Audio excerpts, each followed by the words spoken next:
देंगे जहाँ पे कुत्ते आपस में लड़ लड़ के मर जाएंगे। बेजुबान ऐसे बैठे रहे डर के कांप कांप के। नहीं नहीं नहीं।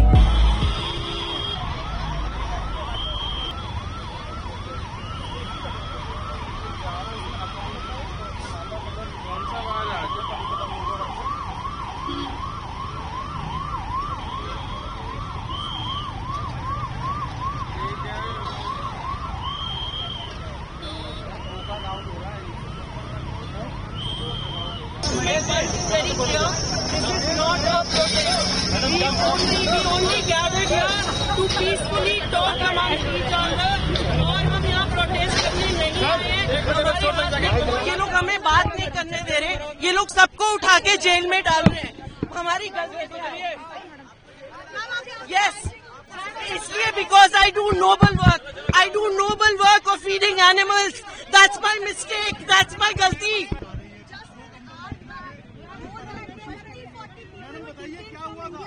जो आज सुप्रीम कोर्ट से ऑर्डर हुआ है कि सारे स्टेट डॉग्स को उठा दिया जाए, प्रोटेस्ट में आए हैं कि उनका कोई कसूर नहीं है, उनको क्यों उठाया जाए, इसलिए आए हैं हम यहाँ नहीं प्रोटेस्ट नहीं करने दे रहे हैं। हमारे को उठा के ले जा रहे हैं पुलिस स्टेशन में और हम चाहते हैं कि उनकी रक्षा हो यहाँ पे। हमारी डिमांड यही है कि उनको कहीं भी नहीं छोड़ा जाए, वो भी इस देश के ही नागरिक है ना। अब सुप्रीम कोर्ट वाले हमारी पिटीशन नहीं ले रहे स्टे के लिए और उठाने शुरू भी कर दिए डॉग्स। शेल्टर होम है ही नहीं, इनके पास कोई यूनिट है ही नहीं इतने सारे डॉग्स को। आखिर में ये दिल्ली से बाहर फेंक देंगे जहाँ पे कुत्ते आपस में लड़ लड़ के मर जाएंगे। ये तो गलत है ना। विरोध में प्रोटेस्ट करने आए हैं। धक्के मार मार के हमको लेके आए हैं।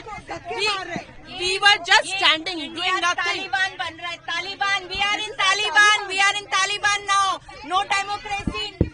No democracy. धोखे से लाए, धोखे से वहाँ जाके नो टाइम। तालिबान जैसी सिटी में आ गए हैं जहाँ पे सिर्फ और सिर्फ ह्यूमन की वैल्यू है और किसी की कोई वैल्यू नहीं है, ना कोई एनिमल, ना कोई birds, no one. Only humans are important, only 2 lakh people are important. बाकी और सब मर जाए, सब चले जाए इस धरती से, बस हम लोग जिंदा रहने चाहिए। ये इनकी पॉलिसी है और ये इनका क्राइटेरिया है। And this is dictatorship. हम सिर्फ चाहते हैं प्रॉपर स्टरलाइजेशन हो, इन बच्चों को कंपैशन के साथ बचाया जाए। ये भी भगवान की देन है, ये प्लेनेट उनका है, ये देश उनका है, ये धरती उनकी है, नरम घास उनकी है, मिट्टी उनकी है, पेड़ों की छाया भी उनकी है। सब कुछ हमारे लिए नहीं है, सब कुछ हमारे लिए नहीं है। नहीं नहीं, ये सारा फॉल्स है। हम वहाँ चुपचाप खड़े थे, हमें बोला आप यहाँ क्यों खड़े हो, किसकी वेट कर रहे हो। हमने बोला ऐसे ही खड़े, ऐसे नहीं खड़े हो ना। और धक्के मार मार के हमको अंदर जानवरों की तरह धक्के मार के अंदर भेजा है। ये ना बेजुबान है, इनको मत मारिए, इनको मत मारिए। मदद चाहिए हमारी, इनको हमारी मदद चाहिए, हमें मदद करनी है इनकी। इनके ऊपर अत्याचार नहीं करना है। हाँ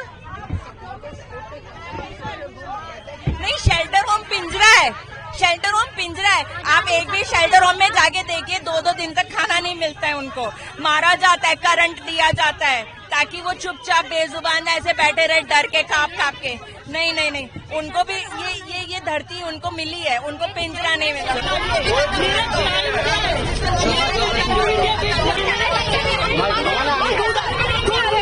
मैडम प्लीज ले जाइए। जय हिंद, जय हिंद। हम वापस आ जाएंगे, आप बार करिए, हम भी हमारा कुत्तों की तरह हो जाएंगे।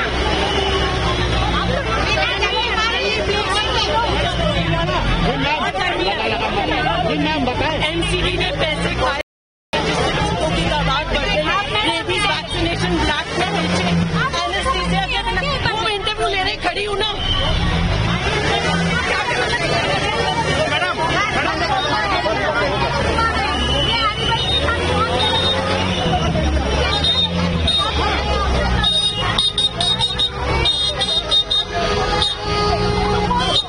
ये वही जज अगर ये बोले कि मैं ऑर्डर करता हूं कि सब लोग लाल रंग पहन करके निकले, हो नहीं सकता है।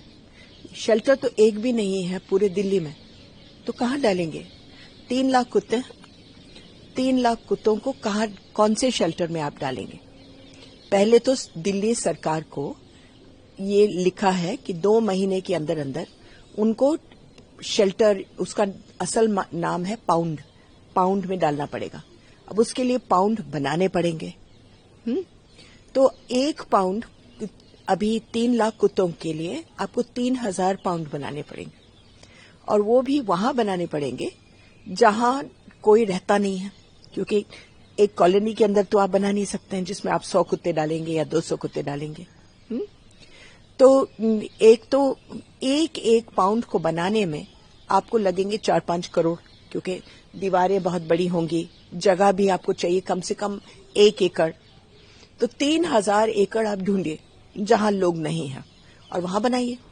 दूसरी चीज ये है कि आपको 1.5 लाख लोगों को एम्प्लॉय करना पड़ेगा, क्योंकि सफाई के लिए, आखिर अगर 200 कुत्ते एक जगह में हैं तो गंदगी तो करेंगे ही करेंगे ना बेटे, तो फिर कौन साफ करेगा? 1.5 लाख लोग। फिर वॉचमैन करना है, फिर इनके लिए खाना बनाने के लिए किसी को करना है।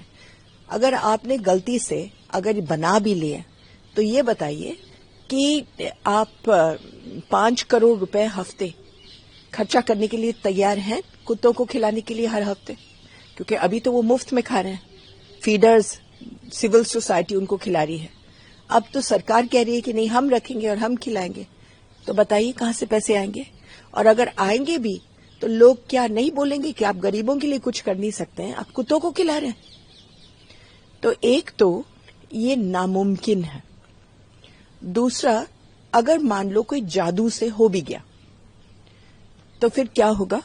3 लाख कुत्तों को आप डालेंगे, सबसे पहले आपकी हाथापाई होगी हर गली में, क्योंकि लोग जो खिलाते हैं खड़े होकर के मारामारी करेंगे, इसको मत लेना, उसको मत लेना, शू शू करके भगा देंगे।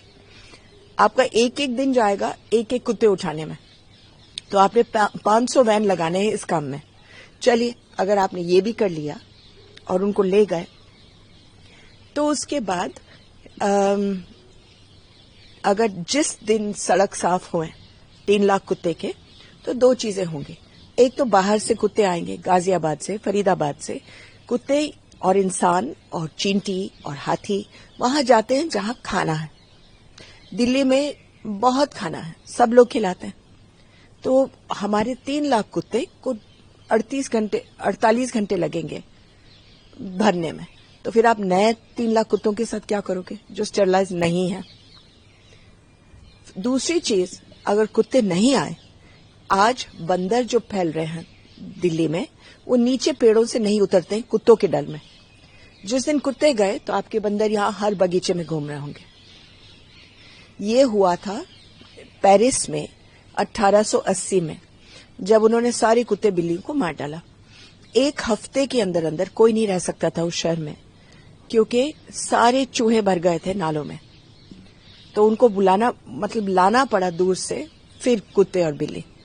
तो हर एक चीज की अपनी अपनी महत्व होता है।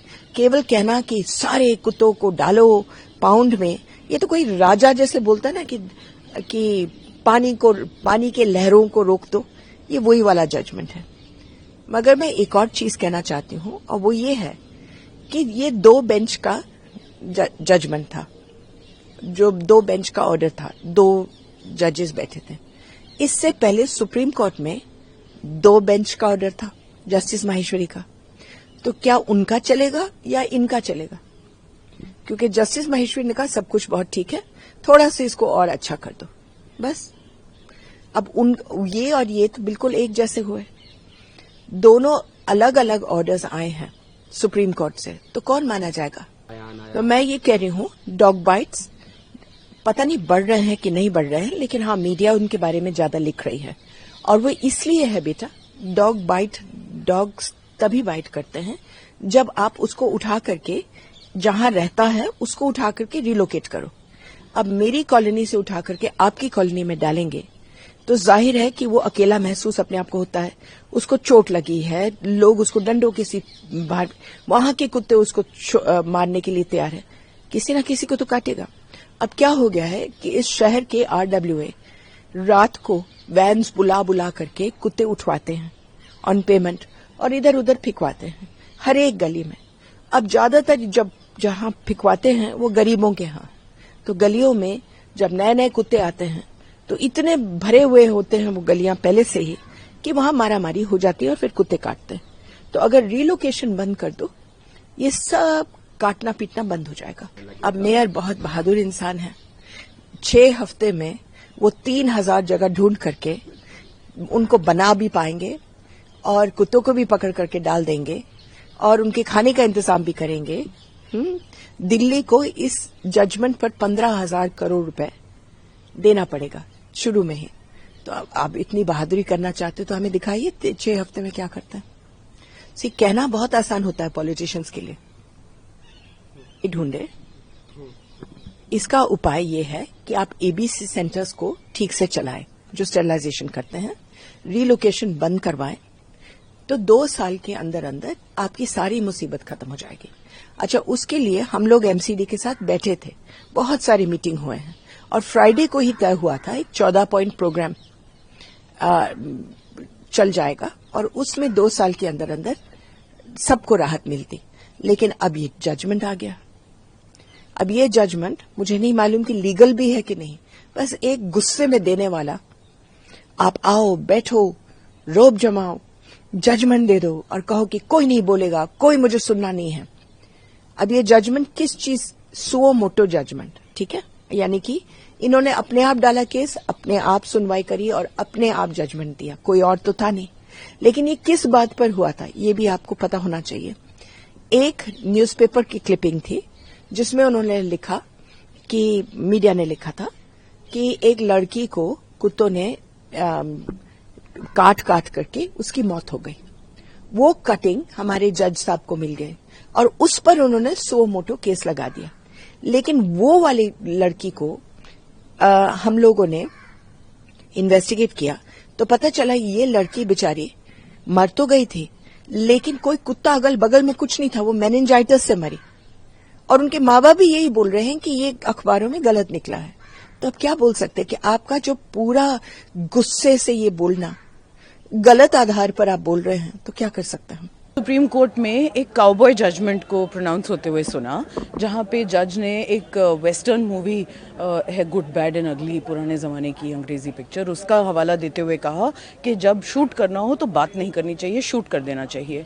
तो ये 10 लाख से ज़्यादा पशुओं को अफेक्ट करने वाला आज जो ऑर्डर उन्होंने निकाला है कि सबको पाउंड्स में बंद कर दिया जाए, सब कुत्तों को राउंड अप कर लिया जाए, और उन्होंने सुनने से भी मना कर दिया किसी और पार्टी को जो इंटरवेंशन इम्प्लीडमेंट एप्लीकेशंस के साथ खड़े थे, कोर्ट को असिस्ट करना चाह रहे थे, ये बताने के लिए कि इस डोमेन को कुछ कानून है जो गवर्न करते हैं, कुछ साइंस है जो गवर्न करती है, ये एक स्पीशीज़ की बात हो रही है। कोई ऐसे ही हम मन घड़ंत कानून नहीं बना सकते, और कोर्ट का तो काम ही है कि वो एग्जिस्टिंग लॉ को एनफोर्स करने में मदद करें। आज हमने कोर्ट को ये कहते हुए सुना कि we don't care about the law, कि लॉ जो भी हो हम तो यही कराएंगे कि एकदम से सबको कुत्तों को हटाकर बंद कर दिया जाए।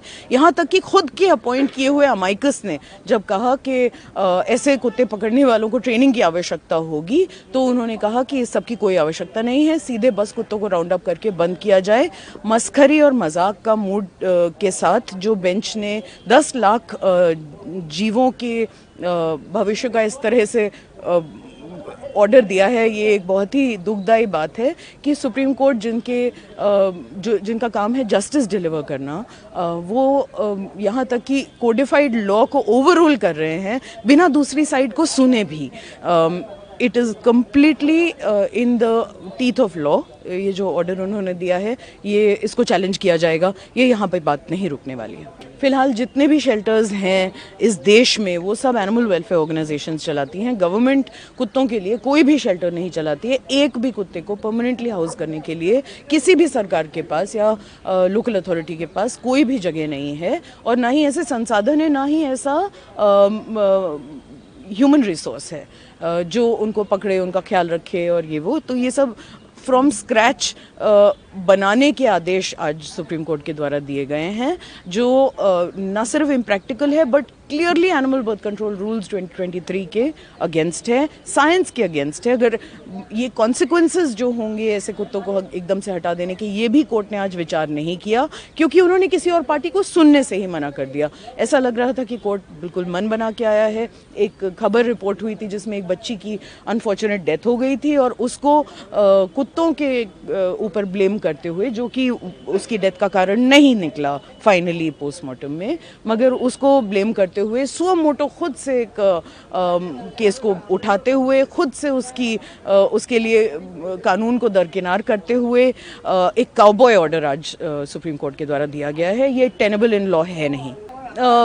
ये शॉर्टकट बहुत लोगों को ऐसा हो सकता है कि अभी के लिए पसंद आ जाए, लेकिन इससे दिक्कतें बढ़ेंगी ही। जो गुड मॉडल्स हैं एनिमल बर्थ कंट्रोल के, जो दूसरे स्टेट्स ने किए हैं और दिल्ली में उस तरह से लागू नहीं हुए हैं, वहाँ से सीख लेते हुए हमें दिल्ली को एक बिल्कुल ही ideal animal birth control project बनाना चाहिए था।